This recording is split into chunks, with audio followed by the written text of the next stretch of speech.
যেটা কি বর্তমান আজকে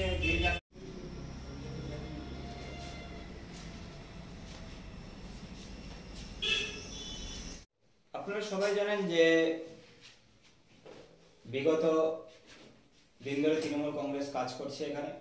তো যেহেতু লোকসভা নির্বাচন চলে এসেছে, তো তৃণমূল কংগ্রেসের সমস্ত নেতৃত্বরা তারা একটু হতাশাগ্রস্ত ঠিকই, কারণ বিগত কিছুদিন ধরে কয়েক মাস ধরে কলকাতার নেতৃত্বদের সাথে তাদের যোগাযোগ হচ্ছে না।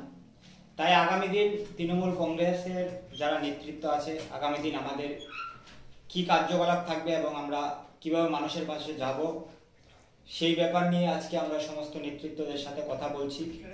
তো কথা বলার পর আমরা আমাদের নেতৃত্ব মমতা ব্যানার্জি এবং অভিষেক ব্যানার্জির কাছে আমরা জানাবো যে আজকের মিটিংয়ের কি এজেন্ডা এবং আগামী দিন লোকসভা নির্বাচনে তৃণমূল কংগ্রেসের কি ভূমিকা থাকবে ত্রিপুরায়, সেই বিষয়ে আজকে আলোচনা হচ্ছে।